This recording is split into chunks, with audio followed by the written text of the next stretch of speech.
ეს მოდელი უცხოეთში პრაქტიკულად ყველა ევროპულ ქვეყანაში პრაქტიკულად დასავლელი პარტნიორების რჩევით დაიწყო ბატონო გზა მშვიდობიან კავკასიაზე დღეს საუბარი მათი რჩევით გახდა აქტუალური იცით რა არის მე არ შემიძლია ახლა ამაზე ასეთი გადაჭრით პასუხი მოგცეთ მე შემიძლია გითხრათ რომ ქართული სახელმწიფოსათვის უმნიშვნელოვანესი არის კავკასიური იდეა ყოველ შემთხვევაში როდესაც ჩვენ კავკასიურ ჯგუფს ვქმნიდით საქართველოს პარლამენტში როდესაც ჩვენ ჩერქეზული საკითხის განხილვას ვიწყებდით როდესაც ათეულობით და ასეულობით ადამიანს ვიწვევდით საქართველოში მეცნიერებს და სხვადასხვა მიმართულების მათ შორის პოლიტიკოსებს ან პოლიტიკურ ექსპერტებს ნამდვილად ასეთი აქტიური რჩევები არავისაგან არ მიგვიღია შემდგომ პროცესში ცხადია გვაქვს ყველასთან კონტაქტები არის ძალიან ბევრი ფონდი არიან ქვეყნები არიან დეპუტატები მათ შორის პოსტსაბჭოთა სივრცის პარლამენტის წევრები რომლებიც კავკასიური თემატიკით არიან დაინტერესებული ჩვენ მათთან რა თქმა უნდა გვაქვს ძალიან ახლო კონტაქტი მე მგონია რომ დღევანდელი დღე არა იმიტომ რომ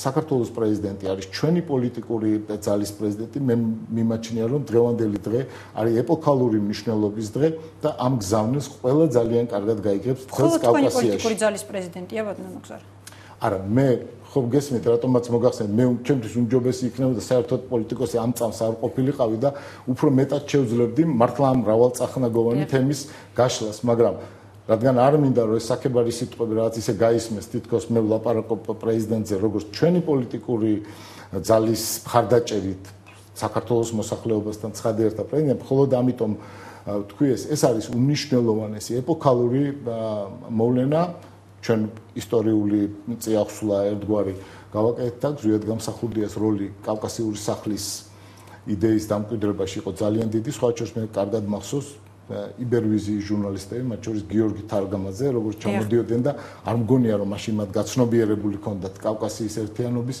იდეა, მაგრამ დღეს ეს იდეა უკვე ყველასათვის არის ნათელი და რაც მთავარია, ეს იდეა დღეს მკვიდრდება არა პოსტსაბჭოთა სივრცისათვის დამახასიათებელი კონფრონტაციული ლექსიკით, არამედ ეს იდეა მკვიდრდება პოზიტიური ტენდენციების უპირველეს ყოვლისა პრევალირებით და გახლავარებით. დიდი მადლობა. ურმესი მადლობა. ჩვენი სტუმარი იყო ნუგზარ ციკლაური გადაცემაში რეკლამის დრო, რეკლამის შემდეგ უკვე დიმიტრი გაბუნიასთან ერთად დავბრუნდებით ეთერში.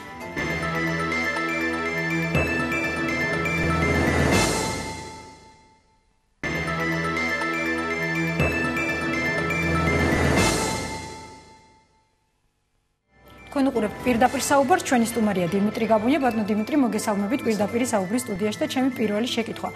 1 ოქტომბრიდან საქართველოში ძალაში შედის ნაფიც მსაჯულთა ინსტიტუტი. ძალიან ბევრი კითხვა გაჩნდა ამასთან დაკავშირებით და მაინტერესებს თქვენი პოზიცია, მომხრე ხარ თუ მოწინააღმდეგე?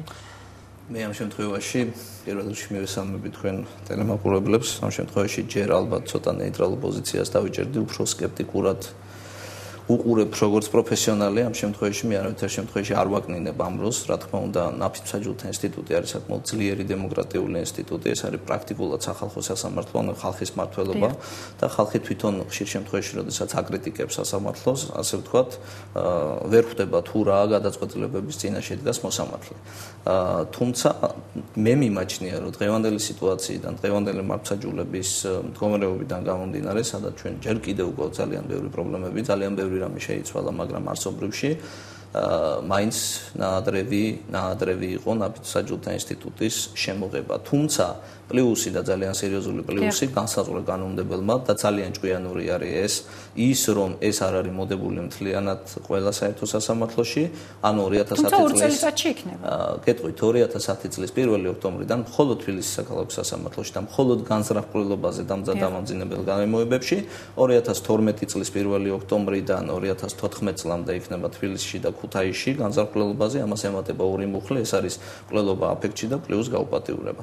ანუ მხოლოდ ამ სამ მუხლთან დაკავშირებით, სადაც შეიძლება გაცილებით მძიმე სასჯელი დადგეს და ეს გარკვეულწილად კანონმდებელმა ჩადო იმისთვის, რომ ტესტი, ანუ როგორ შეეგუება მას ქართული მართლმსაჯულება, ქართული კანონმდებლობა და ქართული, რაც თავარია, მომხმარებელი კანონის მოსახლეობა მოქალაქე. თუმცა ბატონო დიმიტრი, სკეპტიკოსები ამბობენ, რომ ამ ინსტიტუტმა პრინციპში არ გაამართლა ევროპის ქვეყნებშიც და ამერიკაშიც კი. მე ძალიან სერიოზული. თუ შეგიძლიათ რაღაცა კონკრეტული საქმეები თუ გახსენდებათ, როდესაც ამ ინსტიტუტმა, ასე ვთქვათ, არასწორი გადაწყვეტილება მიიღო. სტრასბურგის ევროსასამართლოში მიმდინარეობს განხილვა ბელგიის წინააღმდეგ, ანუ ბელგიაში ეს ინსტიტუტი, ასე ვთქვათ, მოქმედებს განსხვავებით სხვა ევროპული ქვეყნებისგან, სადაც ანუ იყოფა ანგლო-ამერიკული სამართლის სისტემა და ევროპული სისტემა. ევროპულ სისტემაში გაცილებით ნაკლებია ეს ნაფიც საჯულთა ინსტიტუტი.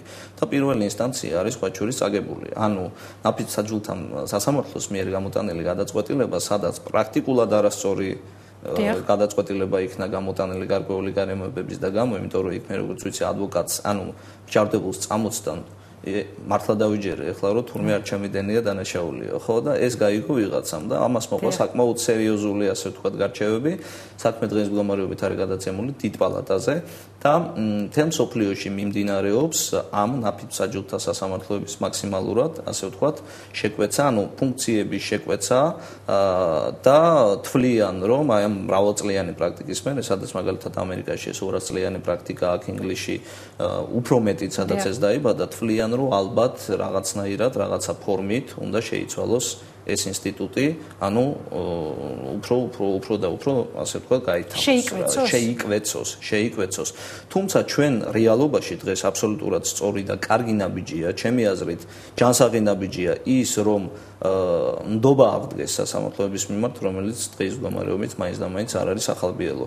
პირდაპირი მონაწილეობა ხალხის იმ პირობებში, როცა მარჩეგნების ზნე გაცილებით დაბალია, ვიდრე ვთქვათ, სამწუხაროდ რა თქმა უნდა ამერიკაში ან ინგლისში, სადაც მრავალსაუკუნოვანი ტრადიცია არის დემოკრატიის ჩამოყალიბების და სადაც უკვე ნაფიც საჯულთა ინსტიტუტმა პრაქტიკულად მოჭამა თავისი. ანუ მაშინ რატო შეიქმნა ძალიან საინტერესოა ნაფიც საჯულთა ინსტიტუტი საერთოდ შუა საუკუნეებში. მე მინდა ძალიან საინტერესოა თქვა, რომ სახელმწიფო მოხელეთა ბიუროკრატიის შეჭრა ძალიან დიდი დოზით ხდებოდა სასამართლოში და ძალიან დიდი ზეგავლენას ახდენდა სასამართლოზე, ასე ვთქვათ, სახელმწიფო მოხელე. მაგრამ ნაფიც საჯულზე არ შეიძლება პოლიტიკური ზეწოლა განხორციელდეს. ნაფიც საჯულზე კანონით პოლიტიკური ზეწოლა ისჯება სისხლის სამართლის დანაშაულით.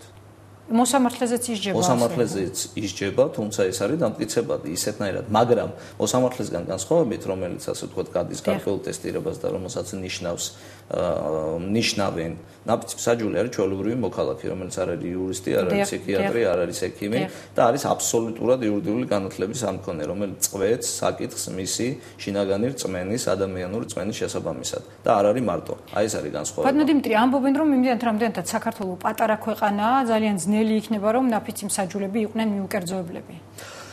ეს პრობლემა ძირითადად სწორედ ამიტომაც უფრთხილობ რა, ძალიან უფრთხილობ და ძალიან ნერვიულობ. სიმართლე გითხრა, ეს მართლა რევოლუციური ნაბიჯი არის და რას მოიტანს ეს საბოლოო ჯამში არ ვიცი, იმიტომ რომ ძალიან პატარა ქვეყანა ვარ და ძალიან პატარა ქალაქია იმისთვის და ქართული მენტალობიდან გამომდინარე შეუძლებელია ვინმეს ბიძაშვილის, მამიდაშვილის ნათესავი არ იყოს და შინაგანი რწმენა ესე არ ჩამოუყალიბდეს. თუმცა ეს არის მთლიანად სოფხედველობა, მთლიანად მენტალობა ერის შესაძლებელი. მე აქვე დავძენ იმას, რომ მონტესკიე ცნობილი მოაზროვნე, რომელმაც დაწერა კანონთა გონი ჯერ კიდევ მე-17 საუკუნეში.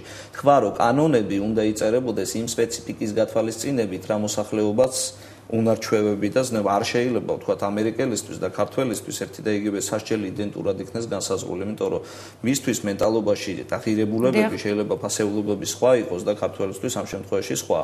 თუნდაც ის რომ ის მენტალობა რომ აი მე რომ დავჯდე ნაფიც საჯულად ვთქვათ მოქალაქე ფიქრობს, ხო? და მოვაწერო ხელი ვერდიქტს გამონტყუნებას. მე რას მეტყვიან მეზობლები, რას მეტყვიან ახლობლები, ესე იგი მე კაცი რომ მენტალურად საზოგადოება შეიძლება არ არის. მენტალურად საზოგადოება ჩემი აზრით ჯერ არ არის მზად და სწორედ ამიტომაც ალბათ კანონმდებელმა ჩადო პილოტ პროექტი, ანუ ეს ერთი წელი თუ როგორ გაამართლებს შესაბამისად და როგორ იმუშავებს. ბუნებრივია თუ ნახეთ რომ ვერ იმუშავა და ამ გამოიწვია სერიოზული ექსცესები, ამ შემთხვევაში კანონში ბუნებრივია ცვლილებები შევა და ეს ინსტიტუტი იქნება ამოღებული. მე ნამდვილად არ მინდა რომ ესე იყოს, თუმცა სუფთა პრაგმატულად და რეალურად რეალისტები რო ვიყოთ, ჩემი აზრით ჯერ ქართული საზოგადოება არის ადრე ამ ინსტიტუტისთვის.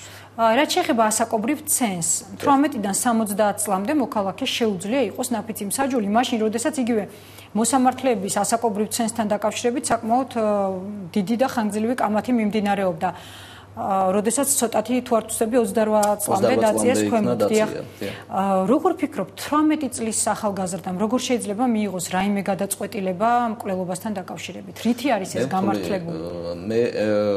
მე ვთვლი რომ 18 წელი ალბათ ფსიქოლოგებთან გაიარეს კონსულტაცია კანონმდებლებმა, როცა ამ კანონ პროექტს წერდნენ, ანუ სამოქალაქო კოდექსით სრულწლოვანებას ადამიანი აღწევს სრულფასოვან ქმედუნარიანობას და უფლებაუნარიანობას იძენს 18 წლის ასაკში. თავისთავად ალბათ აქედანაც არის გამომდინარე, რომ რახან მას მოეთხოვება ჭკუა კანონმდებლობიდან გამომდინარე 18 წლის ასაკში, მას შეუძლია იყოს მსაჯული. თუმცა